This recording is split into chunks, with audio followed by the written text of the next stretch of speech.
召喚降臨せよブルーアイスカオスマックスドラゴ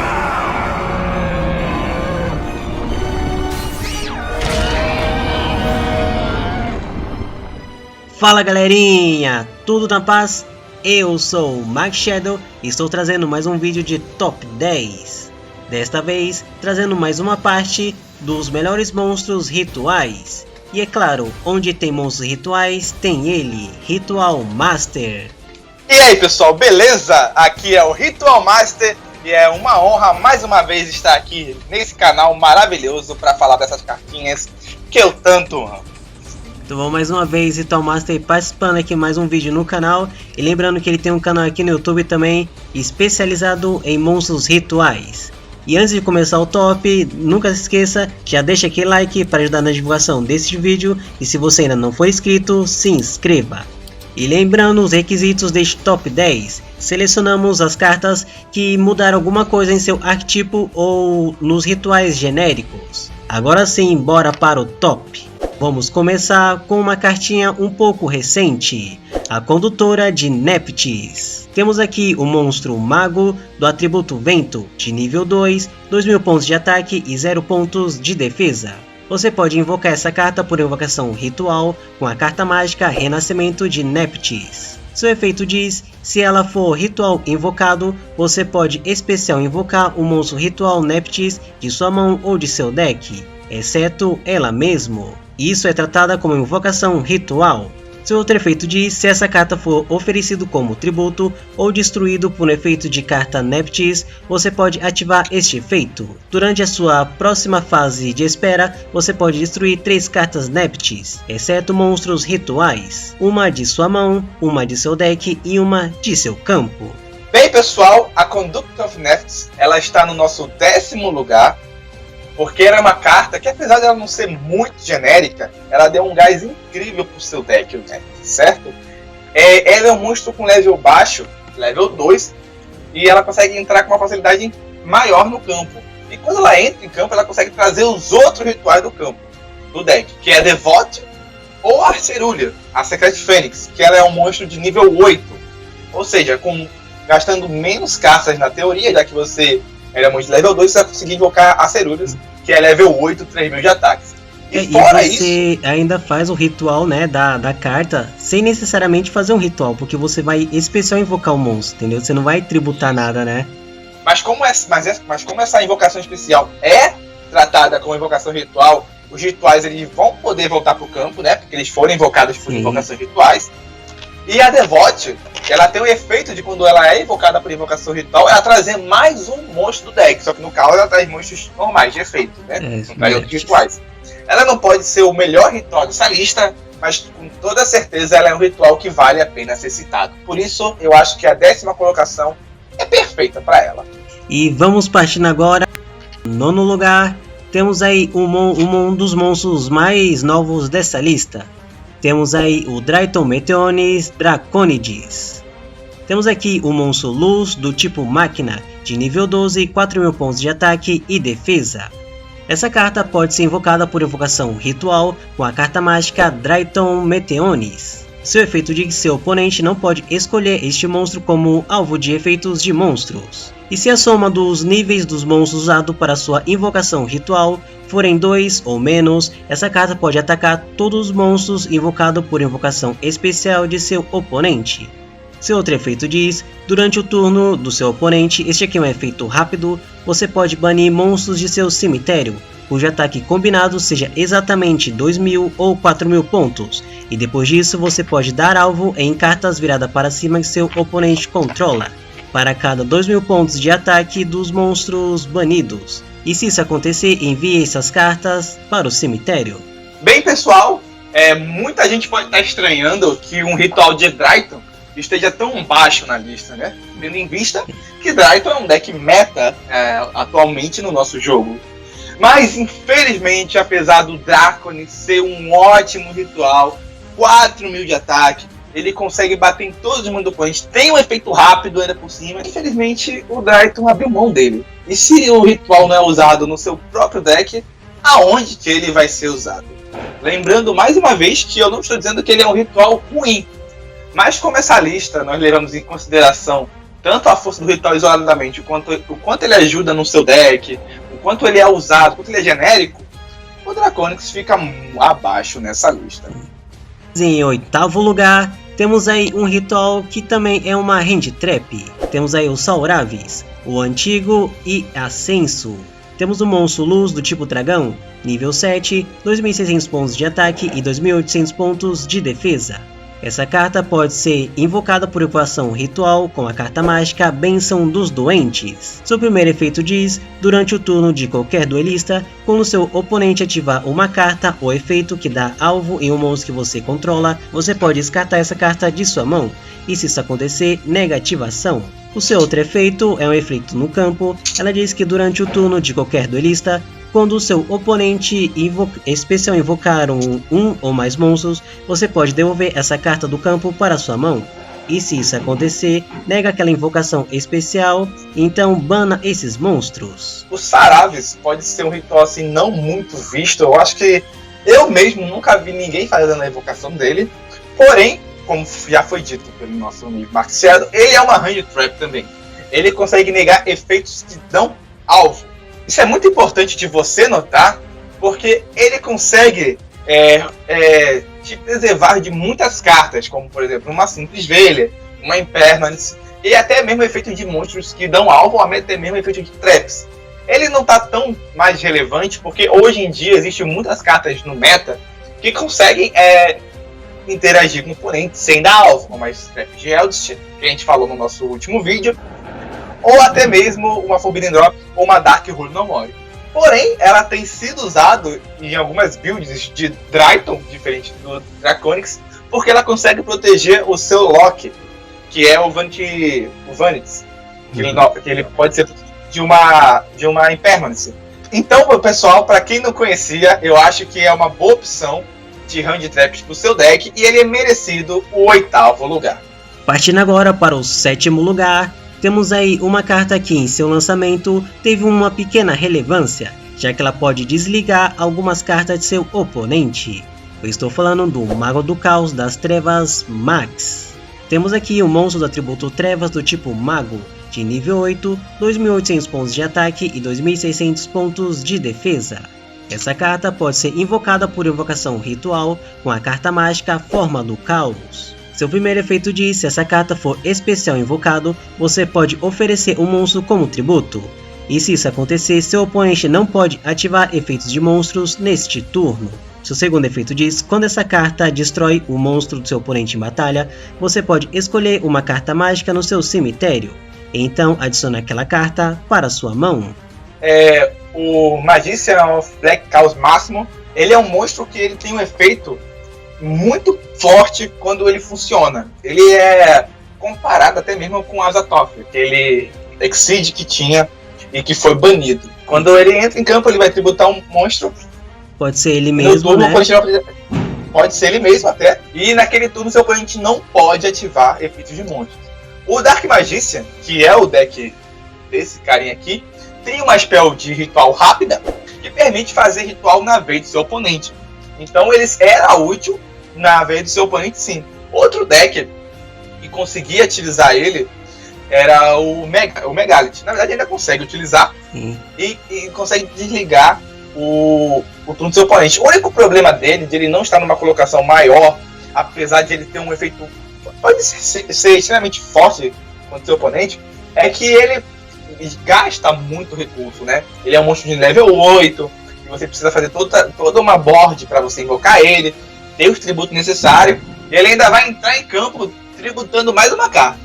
Ou seja, você vai desligar o turno do seu oponente, mas também você vai perder bastante recurso. E dependendo da build também, porque o efeito dele não diz que ele tem que ser ritual invocado.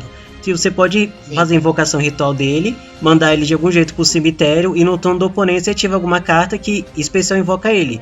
Porque o efeito se ativa quando ele é especial invocado. Aí você faz isso no turno do oponente e já desliga o campo dele. Isso é muito interessante, por exemplo, se você ativa ele na sua vez e você desliga a hand trap do seu oponente, por exemplo, aí você vai invocando ele na vez do seu oponente através de alguma carta, então ele não fica tão bom assim, mas eu acho que ele é uma carta boa. Então eu acho que a colocação aqui no meio da tabela tá ótimo. Não tá lá lendo no final, mas também não tá muito em cima. É um daqueles tipos de carta que no momento não faz nada, mas quando sai alguma coisa boa, ela vai fazer um estrago. Exatamente. Quando fizer, o pessoal vai ficar chorando com ela. E chegando em sexto lugar, temos o monstro de um dos arquetipos de rituais mais amados por todos. Temos aqui o Necros de Unicorn. Temos o monstro do atributo água do tipo mago, de nível 4, 2.300 pontos de ataque e 1.000 pontos de defesa. Você pode invocar esse monstro por invocação ritual com qualquer carta mágica de ritual Necros. Seu efeito diz que ele deve ser invocado por invocação ritual e não pode ser invocado por invocação especial de nenhuma outra forma. Seu efeito diz que você pode descartar essa carta e então dar alvo em uma carta Necros em seu cemitério, exceto ele mesmo. Então adicione essa carta para sua mão. Seu outro efeito é bem forte. Ele diz que você pode negar efeitos de todos os monstros virados para cima que foi invocados por invocação especial do Extra Deck. Eu posso dizer o seguinte, que uma dos requisitos aqui do top 10 era não repetir monstros do mesmo arquetipo. E Necros é um arquetipo cheio de rituais, então foi muito difícil escolher um só, eles tinham vários rituais. Mas o Unicorn, ele sempre foi o core do Necros. O level dele comba o Herald 5, que quando cai no cemitério dá uma busca, então esse como sempre muito utilizado. Por ele ser level 4, ele fazia Exceed com uma simples normal do Manju, que era bem versátil. E hoje em dia, o pessoal deixando ele no campo, ele consegue realmente negar tudo que o oponente invocar do Extra Deck, né? Ele é diferente do que a gente falou no outro tópico, o Black of Chaos. Porém, como ele não tem que tributar nada, e ele é bem versátil, porque ele não gasta recurso, ele gera recurso quando ele entra. Então, eu coloquei ele acima do Mago do Caos por conta disso. Ele vai atrapalhar esse oponente negando efeitos, vai gerar um recurso, e dentro do Necros ele é uma peça essencial. Para basicamente qualquer deck, né? Que muitos decks hoje em dia jogam só com Extra Deck, né? Tem algumas exceções, mas a maioria dos decks atuais tem que jogar com Extra Deck. Ele só não tá numa posição melhor, porque os 2.300 de ataque dele, apesar do seu oponente não ativar efeito, ele pode fazer um monstro de Extra Deck que tenha um ataque maior do que dele bater e continuar combando na M2. Mas eu acho que a posição dele tá boa. E chegando para o quinto lugar, temos um monstro um pouquinho antigo, que na sua época botou terror em basicamente qualquer deck. Eu estou falando do Perzar Amorphactor, o Draco Sucerano da Imaginação. Temos aqui o monstro atributo Terra do tipo Dragão, de nível 8, 2.950 pontos de ataque e 2.500 pontos de defesa. Você pode invocar este monstro por invocação ritual com a carta mágica Pessoa Amorfa. Seu efeito diz: se essa carta for invocada por invocação ritual, seu oponente pula sua próxima fase principal 1. Seu outro efeito diz que todos os monstros fusões, Synchro e Exceed virado para cima têm seus efeitos negados. Além disso, seu outro efeito diz: se essa carta for enviada do campo para o cemitério, você pode adicionar um monstro Draco Sucerano de seu deck para sua mão, exceto ele mesmo. Então, pessoal, o Amorphactor Pain, né?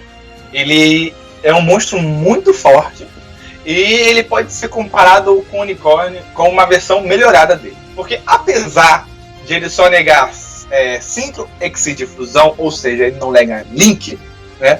Pode ser uma fraqueza, ele pula a fase principal 1 do seu oponente, ou seja, o seu oponente não consegue bater nele se ele não invocar monstro na fase principal. Não sei que o oponente consiga invocar monstro na fase de batalha. Mas além disso, ele tem 2.950 de ataque. Não é qualquer coisa que bate nele.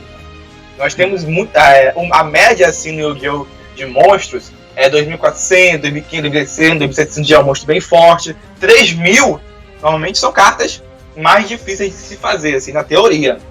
Então você não consegue fazer assim na fase de batalha pulando a sua fase principal.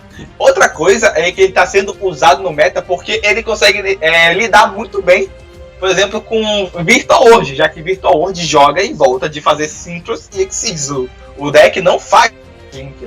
Então o Amorphactor não precisa se preocupar com esse empecilho dele de não negar links.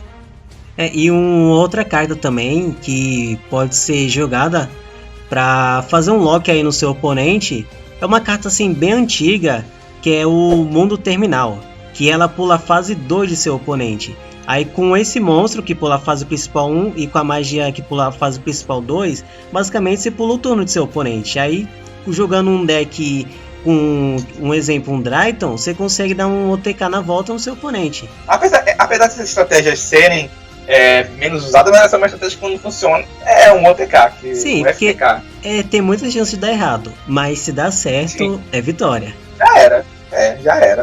Então eu acho que eu coloquei ele numa colocação boa, porque ele tá bom no meta atualmente, ele é uma boa carta, e ainda tem um lookzinho bem forfão, mas que é muito divertido quando funciona, o oponente vai achar muito estranho. Em quarto lugar, temos um monstro aí que está um pouco escondido do cenário competitivo.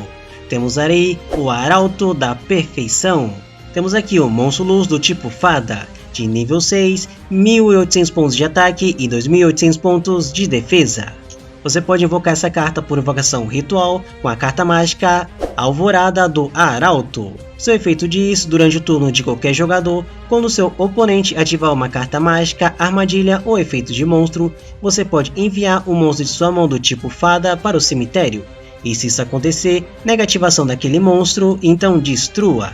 Bem pessoal, o Arauto da Perfeição, né, os mais íntimos, né, o Heraldinho, né? Ele é uma carta que muita gente tem um carinho enorme por ela, é uma carta bem chata, quem já enfrentou sabe, e hoje em dia ela fica disputando espaço com sua versão maior, que é o Arauto da Inevitabilidade, né? Ele é a versão maiorzinha dele, né? Tem 200 pontos a mais de ataque, 200 pontos a mais de defesa, só que o problema é que o da Inevitabilidade é level 12, então ele fica um pouquinho mais restrito. O único deck que consegue fazer ele consistência é o Drayton, mas a mesma consistência que o Drayton faz o da Inevitabilidade, ele faz da Perfeição. Além que o da Perfeição conseguir negar basicamente as mesmas coisas, o da Perfeição, por ser level 6, ele é mais dinâmico não só no Drayton, mas em outros decks, além de conseguir ser buscado pela preparação de ritos, que busca o ritual de level 7 ou menor. Então, o nosso quarto lugar é merecido de um monstro fado, um monstro ritual tão forte que sempre aparece uma vez ou outra, negando as coisas e você não deixando você jogar. E agora vamos partir para o nosso pódio. Um pódio um pouco assim diferenciado. E vocês vão ver por quê. Porque começando em terceiro lugar, temos o Megalito Puro. Temos aqui o monstro do atributo Terra do tipo Rocha, de nível 2, 500 pontos de ataque e 2000 pontos de defesa. Essa carta pode ser invocada por invocação ritual com qualquer carta Megalito. O seu primeiro efeito diz, quando essa carta é invocada por invocação ritual, você pode escolher um monstro ritual no seu cemitério. E se isso acontecer, o nível dessa carta se torna o mesmo nível do monstro alvo. Além disso, devolva aquele monstro para sua mão. O seu outro efeito diz, esse aqui é um efeito rápido, durante a sua fase principal, você pode ativar este efeito. Invoque por invocação ritual o monstro Megalito de sua mão ou de seu deck, oferecendo como tributo de sua mão ou de seu campo, cujo os níveis sejam iguais ou maiores do monstro a ser invocado. Então, pessoal, um outro arquétipo de ritual que a gente ficou na dúvida, né? O Berton, ele também é um Megalith muito forte, só que o que faz realmente o deck de Megalith ser forte é a Pool, com toda certeza. Ela entra em campo modulando o seu level e recuperando o ritual do cemitério, e ela, além disso, ela consegue invocar rituais diretamente no seu deck, o que isso é incrivelmente forte. A versão que existe agora, tem gente usando Megalith com Drayton. Por quê? Foi aquilo que eu falei. O Pool, ele entra em campo, ele recupera a Benten. Olha aí como interessante. Ele vira level 6, certo? Aí ele consegue invocar um Megalith no seu deck, por exemplo, o Falange pega o Bertor. E essa Benten, que você sacrificou e foi pro cemitério, ela poderia pegar, por exemplo, o Herald, o Arauto da Perfeição, que a gente fala no próximo turno. E pra quem não sabe, os Megaliths em si, tirando o Pool, os que ficam do campo, eles conseguem invocar outros rituais. Então você vai conseguir ser uma coisa bem genérica. Ele entrou no campo, ele recuperou a Benten, ele invocou um do deck, esse que invocou o deck vai conseguir descer o Herald ou qualquer outro ritual que você buscar no deck que você está jogando, porque é uma coisa bem genérica. E, além disso, pode ser até uma interação, né, com o oponente. Você invoca o outro megalito. Isso, e limpa o campo do oponente, né? Dependendo de quantos rituais tem no seu cemitério. No deck de Megalith Puro e até mesmo no deck de Dryton, a função do Falange, do pool, são essas duas. Trazer o Falange para ajudar na invocação do Herald quando você não quer usar ou não consegue usar a spell do Dryton, né? Porque você pode tomar interação, você pode tomar Belly ou pode tomar Schoolmaster. Ele vai reciclar bem, e na vez do seu oponente, você ainda é uma interação dele sozinho, invocando o Berton do deck. Ou seja, ele é uma carta que está sendo bem usada no formato, ele é muito forte. E o terceiro lugar foi bem acirrado, mas as outras duas cartas estão um pouquinho melhor que ele. Eu posso dizer que foi um top 3 bem acirrado, mas eu acho que eu fiquei feliz pelo Ku. Está aqui no terceiro lugar, ele merece. E a nossa segunda colocação também é outra carta que busca outra carta. Temos aqui o Dia Prefeitiço Calilismo. Temos aqui o monstro do atributo Trevas do tipo Aqua, de nível 7, 2.500 pontos de ataque e 1.800 pontos de defesa. Esse monstro pode ser ritual invocado com a carta mágica Dia Prefeitiço de Criação. Seu primeiro efeito diz que você pode revelar essa carta de sua mão e então descartar uma carta. E se isso acontecer, especial invoque um monstro Dia Prefeitiço de seu deck. E além disso, durante a fase final, você irá perder 2.500 pontos de vida se você não invocou um monstro ritual por invocação especial neste turno. O seu outro efeito disso é um efeito no campo. Você pode enviar uma carta Dia Prefeitiço de sua mão ou virado para cima de seu lado do campo para o cemitério. E se isso acontecer, você dá alvo em um monstro que o oponente controla. Depois disso, destrua. O Calilismo, né? O Cálice-lismo, ele é uma carta que, no nosso top aqui, é mais que merecido ele ter ficado em segundo lugar, né? Porque, como a gente disse, uma das coisas que a gente prezou foi a versatilidade, né? O quanto genérico essa carta é. E não tem arquétipo de ritual assim mais usado para invocar ritual, né? Do que os Incantation, né? O Dryton precisa aprender um pouco com eles que um deck de ritual precisa invocar rituais, né?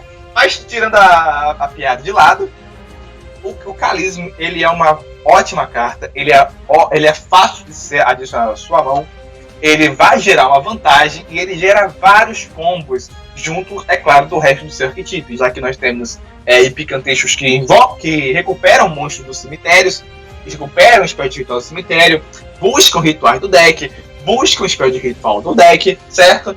Então você consegue gerar recursos, recuperar recursos e fazer várias coisas. Ele é basicamente um monstro de ritual que você consegue encaixar em qualquer deck de ritual. Eu acho que mais genérico com ele e mais versátil, só o ritual que a gente colocou em primeiro lugar. Antes de chegarmos ao primeiro lugar, temos algumas menções honrosas. Primeiro deles, temos o Dragão Max do Caos de Olhos Azuis. Mesmo esse monstro sendo bastante forte, tendo um efeito bem forte, ele não teve um espaço aqui no nosso top 10, mas aqui está a nossa menção honrosa.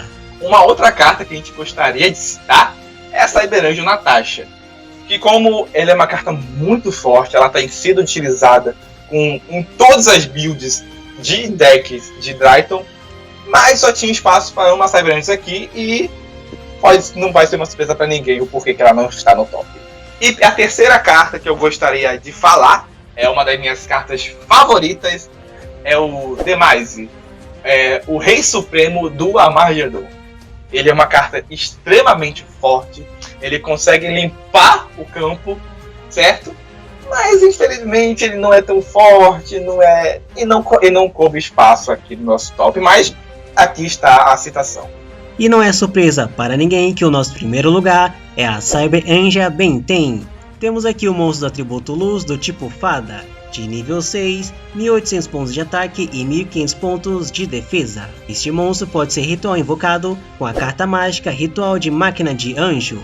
Seu efeito diz, se essa carta destruir o monstro em batalha e enviar ele para o cemitério, você pode causar dano igual à defesa original daquele monstro. Porém, seu efeito mais utilizado é o seu segundo. Se essa carta é oferecida como tributo, você pode adicionar o monstro luz do tipo Fada de seu deck para sua mão. Eu acho que essa altura do campeonato não era surpresa pra ninguém que a Benten ficou em primeiro lugar, mais que merecidamente, certo? E muita gente pode pensar que ela só está aqui por causa dos Drayton. Mas não, a Benten ela sempre foi utilizada em decks de rituais desde o seu lançamento. Ela sempre foi uma engine genérica de ritual. A gente usava ela para buscar Manju, buscar Senju, o Variant Rule, o Dark Lord Christian. Então a Benten ela só foi melhorando ao longo dos anos, certo? E o Drayton agora é o ápice dela, onde tem muita gente chorando pra ela e pedindo o banimento da Benten. Eu acho que uma carta de ritual que teve gente pedindo o banimento dela merece, com todas as certezas, ficar em primeiro lugar. Não tem o que discutir. E o absurdo dessa carta nem é negar, fazer lock no oponente, nada disso. Não, é só buscar carta. Sim. Que é uma das mecânicas que é mais forte hoje em dia no Yu-Gi-Oh! Um deck que consegue buscar muita carta, com certeza estará lá no topo, que é no caso do Drayton e do Virtual World. É engraçado, né, como você falou aí, nesse top a gente colocou monstros que locam o oponente, monstros que negam o efeito, monstros que fazem um monte de coisa, mas os principais são aqueles que têm força de buscar e adicionar cartas. O famoso mais um, né? Exatamente. O Yu-Gi-Oh! É um jogo assim.